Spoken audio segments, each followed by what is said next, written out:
Olá, que a paz de Cristo esteja na tua vida, no teu coração. A lição de hoje tem como tema a promessa de salvação. Neste trimestre, o último trimestre de 2024, nós estamos nos debruçando sobre o tema promessas.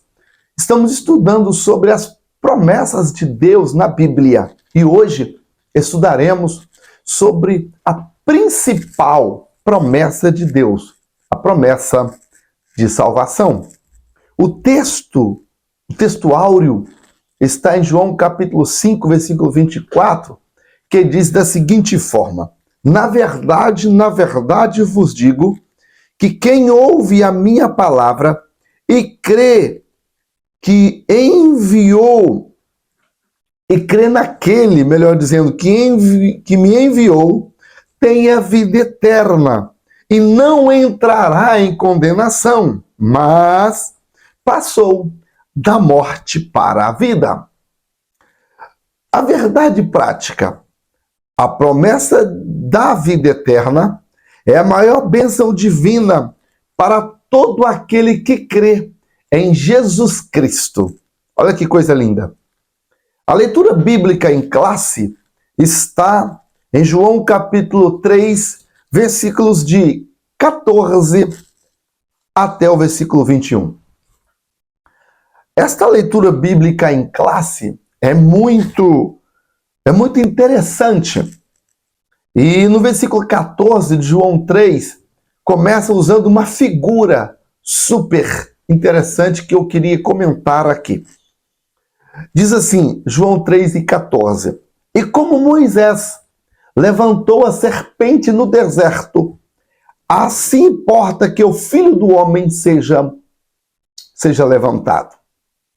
O símbolo serpente, em comparação a Cristo, é um símbolo, na verdade, quando Moisés levanta a serpente, está apontando para Jesus. É interessante porque às vezes as pessoas, sempre quando sonham com serpentes, falam, é o diabo. Então nem sempre, né? E a gente vai comentar um pouquinho na frente por que Deus escolhe a serpente no deserto para ser símbolo de salvação, tá? A gente vai estudar isso um pouquinho na frente.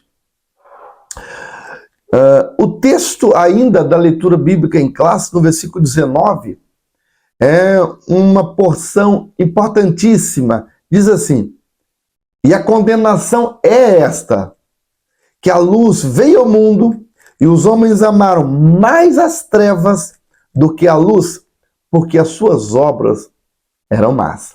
Note, os homens é que amaram mais as trevas. A luz veio, mas eles preferiram as trevas. Eles escolheram as trevas. É uma lição importantíssima. Muito bem. Como eu disse no início da nossa exposição, que a salvação é a maior, na verdade, a maior promessa das Escrituras. E é um dos temas mais importantes. Na verdade, é o trilho central das Escrituras Sagradas. É o pilar central de toda a Bíblia. É a salvação. A salvação do ser humano. O primeiro tópico da nossa lição diz assim, a promessa da salvação. E no subponto 1, está assim, uma maravilhosa salvação. Uma maravilhosa salvação. Bem, é aqui que nós vamos destrinchar agora o que está lá em Números, capítulo 21, versículos de 4 a 9. Ali, em Números, no capítulo 21, por causa da rebeldia, por causa do pecado do povo, o povo murmurou contra Deus, contra Moisés. O texto sagrado, lá em Números, capítulo 21, diz que Deus enviou serpentes venenosas. E essas picavam o povo, e o povo morria. Muita gente morreu. Então, Moisés fala com Deus, e Deus fala com Moisés. Deus ordena a Moisés que ele levantasse uma serpente de bronze no deserto. E aquele que olhasse para a serpente de bronze, ele ficaria curado. É importante pensar no contexto social em que as pessoas viviam naquela época, na época de Moisés. As pessoas viviam do campo e da agricultura. Agora imagine as pessoas plantando, cultivando, cuidando de um boi, de uma vaca, e a serpente agora mordia a pessoa. A pessoa teria que ser levada, conduzida ela mesma, e andando até onde estava fisicamente a serpente que Moisés havia levantado.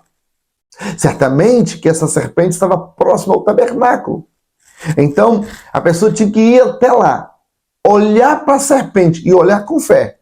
E se ela não tivesse fé, ela nem se dirigiria até aquela serpente que Moisés tinha levantado. Quando ela olhava para a serpente, por causa da obediência daquela pessoa, ela olhava para aquela serpente, o veneno agora era extirpado e a pessoa recebia cura. O antídoto para aquele veneno era olhar para a serpente que Deus tinha mandado Moisés levantar. Aquela serpente apontava para Cristo. Então o texto diz: assim como Moisés levantou a serpente para a salvação, para a cura de um povo rebelde, de um povo pecador, assim também Jesus foi levantado. Aquele pecador, aquele miserável, aquela ou aquele que olhar para Jesus, correr até Jesus, se dirigir a Ele, olhar para Ele, será salvo. Então, interessante aqui que Deus poderia escolher tantos símbolos, né? Poderia ter escolhido uma vaca, poderia ter escolhido um pombo, poderia ter escolhido, mas Deus escolheu exatamente uma serpente. Olha a importância que tem de estudar a Bíblia e seu respectivo contexto. Quando a gente fala em cobra, a pessoa é o diabo. Nem sempre.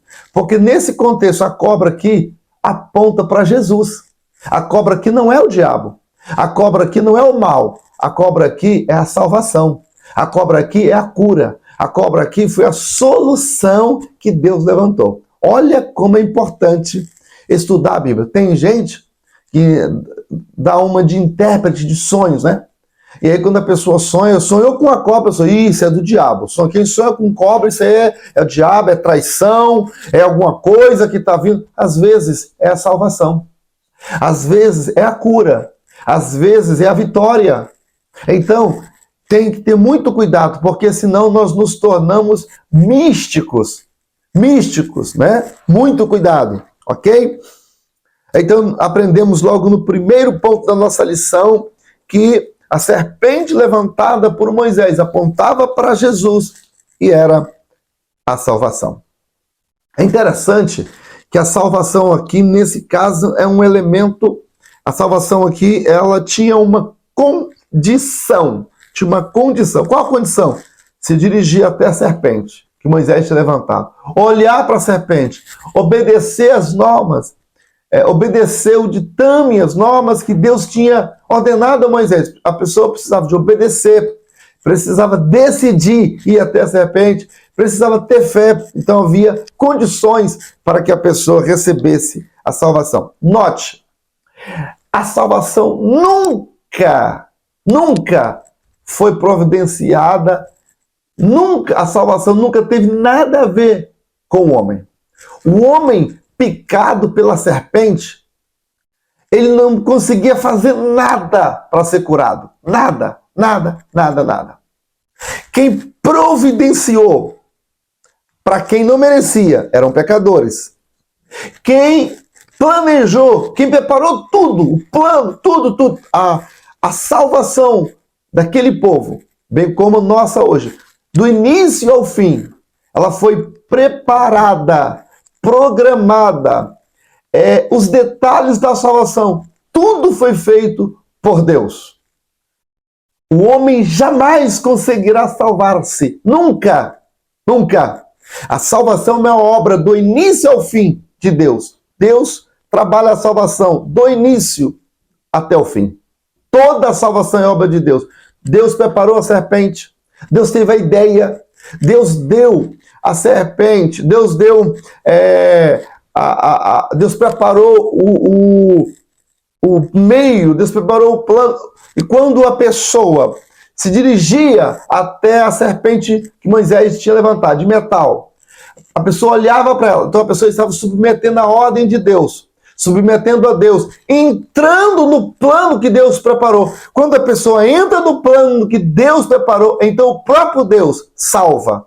Então o próprio Deus age, o próprio Deus vai em direção à pessoa e cura a pessoa. Então a salvação é uma obra do início ao fim por Deus, ok?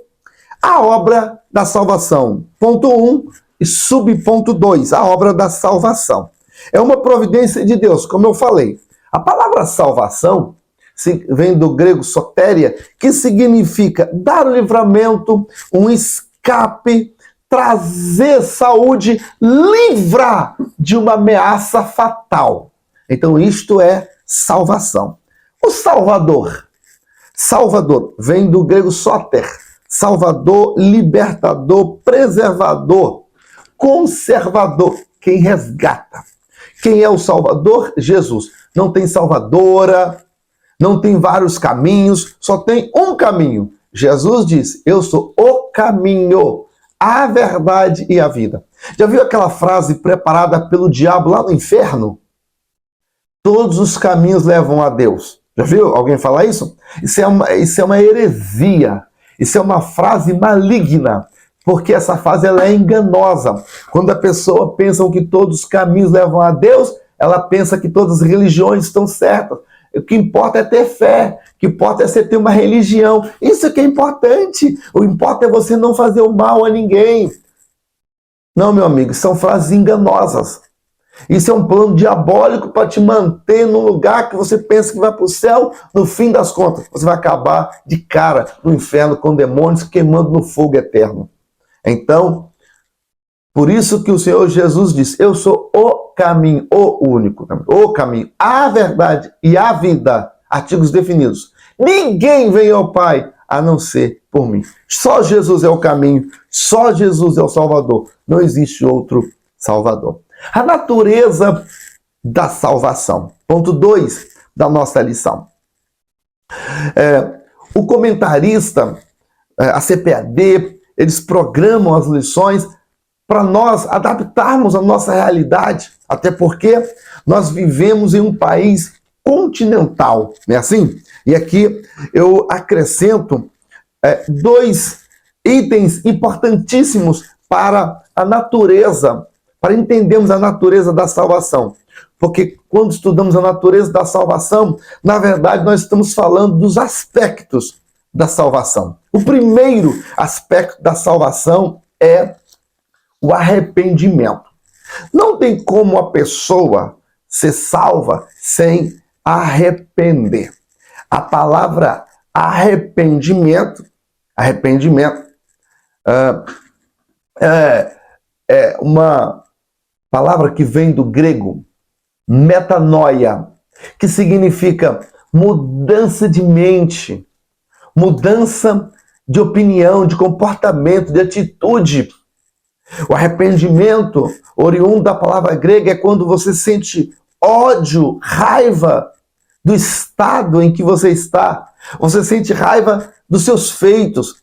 Você vê que os seus feitos são feitos maus. Então você se arrepende de os ter feito. E o arrependimento é uma obra produzida por Deus. Só o Espírito Santo de Deus, em nossas vidas e corações, trabalha em nós o arrependimento. Então, primeiro é o arrependimento. Não está aqui na lição, tá?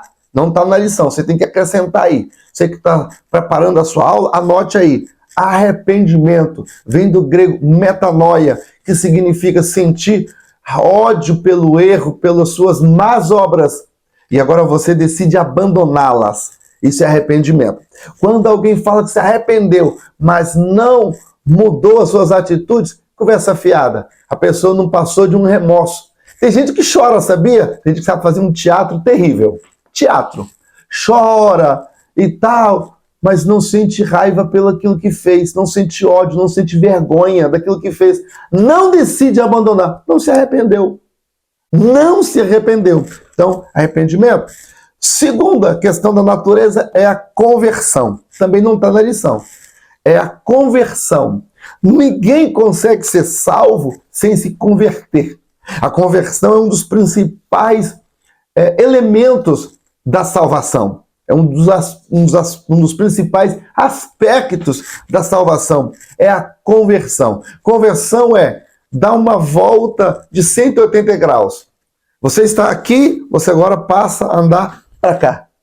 Né? Totalmente oposto. Tá? Isso é conversão. O terceiro aspecto que compreende aqui a natureza da salvação é a justificação. É interessantíssimo estudar a palavra justificação. A palavra justificação, ela vem do termo grego, um termo jurídico, tá? Um termo usado nos tribunais da época. É a palavra dicaio. E o que é um dicaio? O que é dicaio? Dicaio é o quê? É um termo jurídico. Quando o juiz, naquela época, ele tinha, assim, os papéis, as provas, ele tinha ali todas as provas de um crime que alguém havia cometido. Então, o juiz pegava o seu martelinho e ele levantava e ia dar a sentença, porque ele tinha nas mãos as provas do crime. Comparecia o réu diante do juiz, o juiz olhava para ele, tinha todas as provas ali, então o juiz ia só dar a sentença, o juiz ia dizer, condenado. Tá? Mas quando o juiz pegava as provas, diante dele estava o réu, ele levantava o martelinho, quando ele ia dar a sentença, aparecia uma outra pessoa. Ele dizia, meritíssimo, o juiz parava com o martelinho no alto, e a pessoa dizia, quem cometeu o crime não foi ele, foi eu. Então a pessoa confessava, assumia o crime daquela outra pessoa. O juiz olhava para ela e dizia, condenado, para a pessoa que assumiu o crime. E olhava para a pessoa que iria ser condenada e dizia assim, batia o martelinho e dizia, inocentado, pode ir embora. Então, o verdadeiro culpado era livre e quem assumiu a culpa ficava condenado. Tá?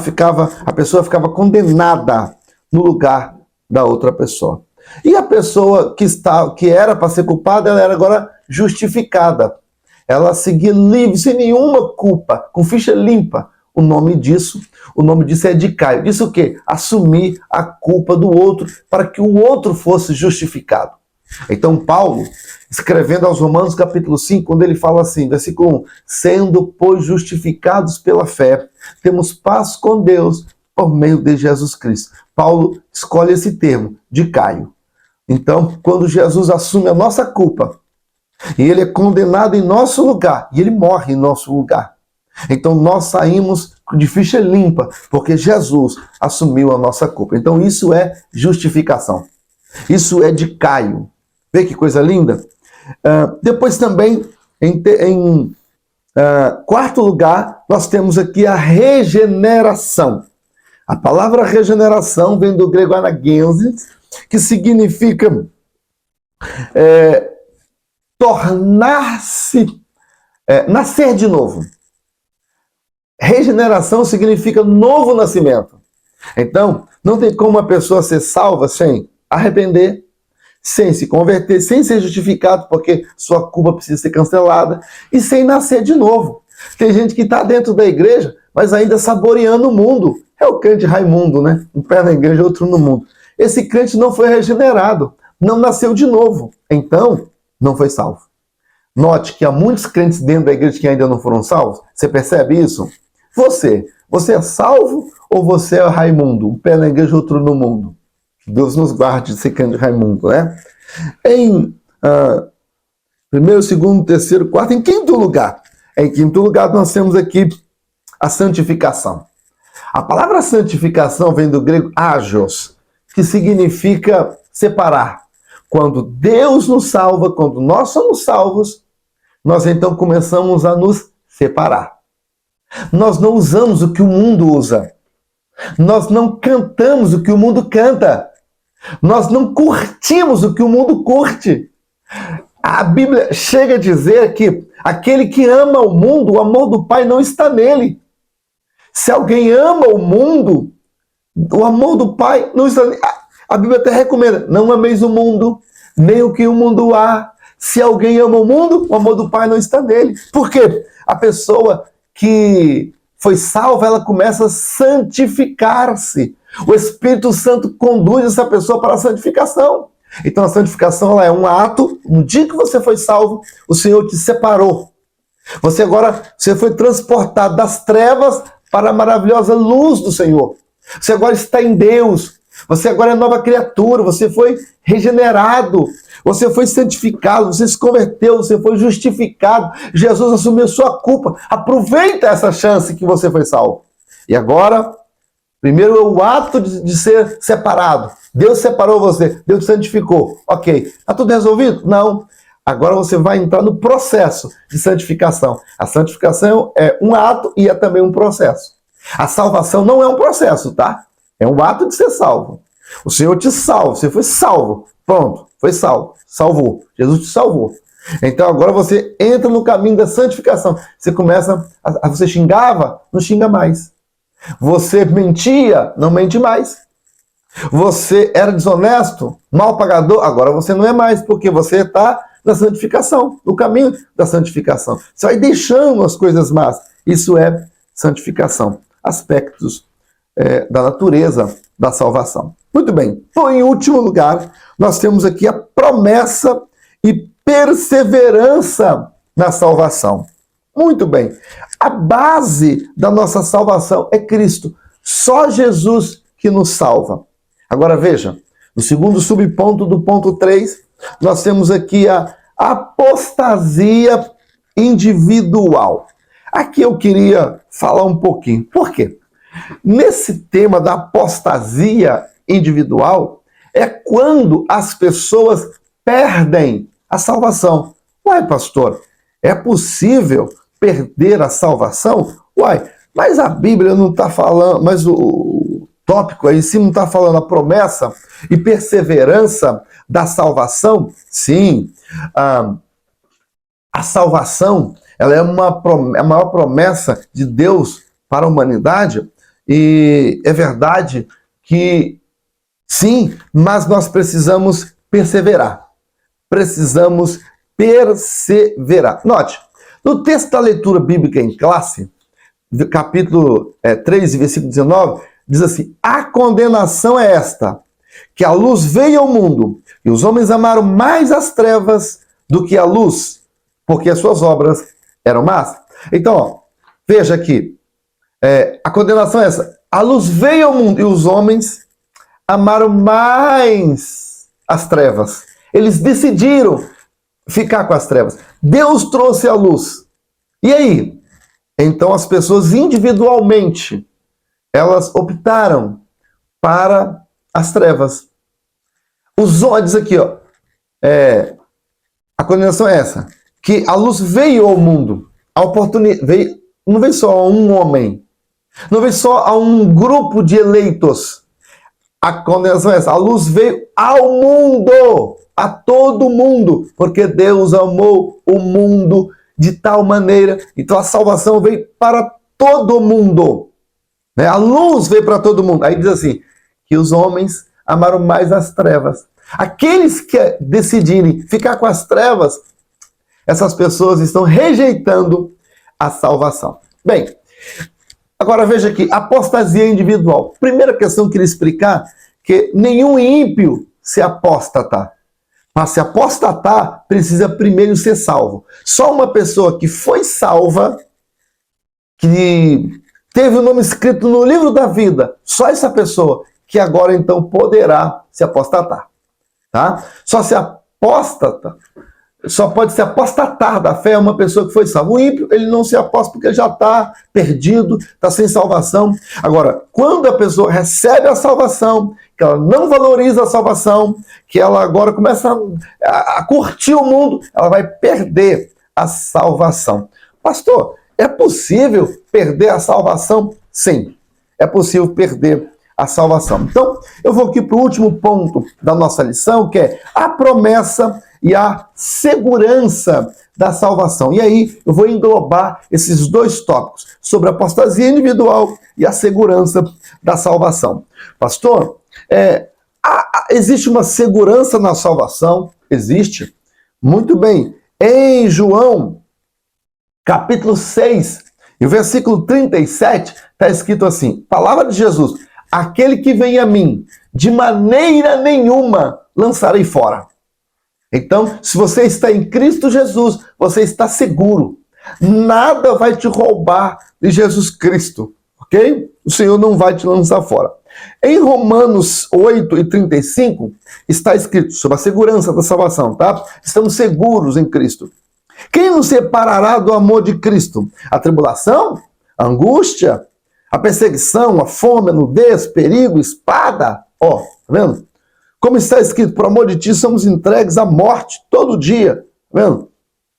Mas o versículo 37 diz assim, mas em todas estas coisas somos mais do que vencedores. E o texto continua, porque estou certo que nem a morte, nem a vida, nem os anjos, nem o principado, nem potestade, nem o presente, nem o porvir, nem altura, nem profundidade, nem outra criatura, nada nos poderá separar do amor de Deus que está em Cristo Jesus, nosso Senhor. Nada pode nos separar de Jesus. Estamos seguros em Jesus. E o texto de João 6,37, que diz que aquele que vem a mim, de maneira nenhuma lançarei fora. Note, o Senhor não nos lança fora. Nada nos poderá tirar da presença de Deus. Só nós mesmos, com o nosso livre-arbítrio, com as nossas escolhas, só nós mesmos que poderemos nos apostatar da fé. Nós mesmos poderemos sair do caminho. Nós mesmos poderemos ultrajar o espírito da graça de Deus. Nós é que poderemos perder a salvação. Nós é que temos essa responsabilidade de perseverar ou de apostatar. Porque se eu recebo o presente de Deus, a salvação, e eu me afasto, então eu que me responsabilizo da minha própria condenação, porque eu amei mais as trevas do que a luz. Pastor, dá para provar isso biblicamente? Sim. Começamos por Hebreus no capítulo 10. O versículo 25 está assim, não deixemos a nossa congregação, como é costume de alguns, antes admoestando uns aos outros, tanto mais quanto vedes que vai se aproximando aquele dia. Então, o escritor aos Hebreus está dizendo, não deixe de congregar para que você não perca a salvação. Aí continuemos lendo o capítulo 10 de Hebreus.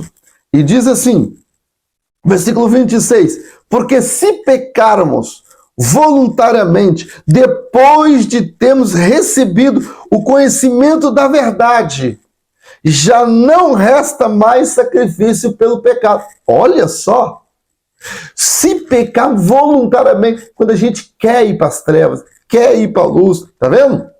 Quer ir para as trevas, quer pecar voluntariamente, já não resta mais sacrifício. Né? Depois, versículo 26, de quanto maior castigo cuidais, de quanto maior castigo cuidais vós ser julgados merecedor aquele que pisar o Filho de Deus e tiver por profano o sangue do testamento, com o que foi santificado e fizer agravo ao Espírito da graça. Olha só, foi santificado veja, a pessoa foi santificada, foi salva, foi remida, foi lavada, foi salva. Agora ela está se afastando, está fazendo agravo ao Espírito da graça, está pecando voluntariamente. E o versículo 37 diz assim, porque ainda um pouquinho de tempo, e o que há de vir virá, não tardará. Em outras palavras, persevera. Aí continua o texto. Mas o justo viverá da fé. Se ele recusar, a minha alma não terá prazer nele. Nós, porém, não somos daqueles que se retiram para a perdição, mas daqueles que creem para a conservação da alma. Note a palavra conservação. Cabe a mim, uma vez que foi salvo, perseverar, conservar os santos caminhos do Senhor. Ele diz assim, se o justo viverá da fé. Se ele recuar, ele quem? O justo. Quem é justo? Só quem foi salvo, porque foi justificado pelo Senhor. Ninguém que não foi justificado por Jesus não foi salvo. E ninguém que não foi justificado também não é justo. Só é justo quem foi justificado por Jesus. Quem Jesus pegou, lembra de Caio? Lembra que Jesus pegou as suas culpas, assumiu os seus erros, assumiu as suas falhas. E agora a pessoa seguiu inocentemente, seguiu de ficha limpa. Por que ela seguiu de ficha limpa? Porque ela foi justificada pelo sangue de Jesus. Essa pessoa é justa. Aí diz aqui, se o justo recuar, voltar atrás, voltar a pecar, voltar a fazer aquelas mazelas, não conservou a vida de santidade com o Senhor, não se arrependeu. Aí diz aqui, se ele recuar, se o justo recuar, minha alma não tem prazer nele. Então cabe ao justo não recuar, cabe ao justo perseverar. Aqui nós temos uma condição para a salvação, que é perseverar nos santos caminhos do Senhor. Permanecer em Cristo Jesus. E o texto diz assim, nós não somos daquele, Hebreus capítulo 10, versículo 39. Nós não somos daqueles que se retiram para a perdição. Ora, bom, como é que eu posso me retirar para a perdição? Se eu já estiver perdido, eu não preciso me retirar, eu já estou perdido. Eu só posso me retirar e ir para a perdição se eu for salvo. Só um salvo pode agora se retirar da posição de salvo e ir para a posição de perdido. Ok? Então, nós temos aqui a necessidade de que a pessoa não se apostite, a pessoa não se apostata, né? Não se apostata da fé, tá? Não pode se apostatar da fé. Isso é uma responsabilidade individual, tá? É uma responsabilidade individual. E, por outro lado, nós temos a segurança da salvação. Se eu não me afastar, nem demônio, nem luta, nem tribulação, nada nos separa do amor de Cristo, a não ser que eu mesmo me afaste, recue, deixe a congregação. Tem muita gente ficando em casa, eu sirvo a Deus em casa. Você está desobedecendo a palavra, está fazendo agravo à graça de Deus. Você é um desobediente, você é um rebelde, você é um desviado, achando que está indo para o céu. O diabo está te enganando. Você está sendo presa fácil de Satanás. A Bíblia diz, não deixe, no mesmo capítulo, tá? Que fala da apostasia, capítulo 10 de Hebreus, versículo 25 fala, não deixando a nossa congregação. O mesmo capítulo fala, nós não somos daqueles que se retiram para a perdição, mas daqueles que creem para a conservação da alma. Então, não nos apostatemos. Fiquemos seguros em Cristo, porque Jesus é a nossa âncora, é a nossa salvação. Eu termino com um texto muito importante, que é de Atos 7 e 51.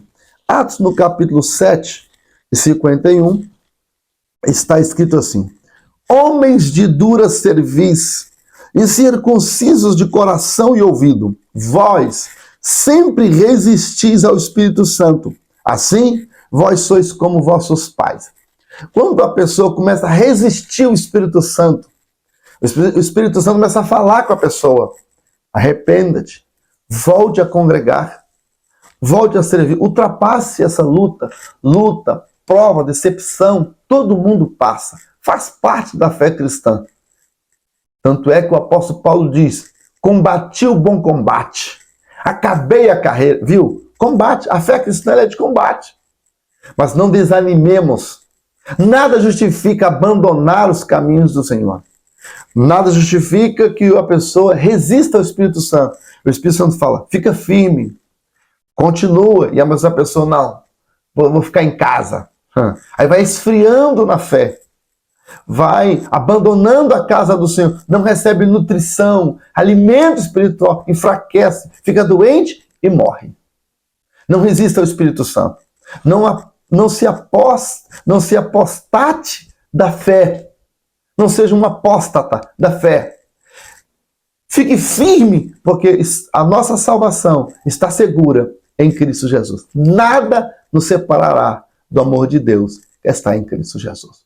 Que Deus te abençoe. A salvação é a maior promessa dos salvos. Até a nossa próxima aula, se Deus quiser. Amém.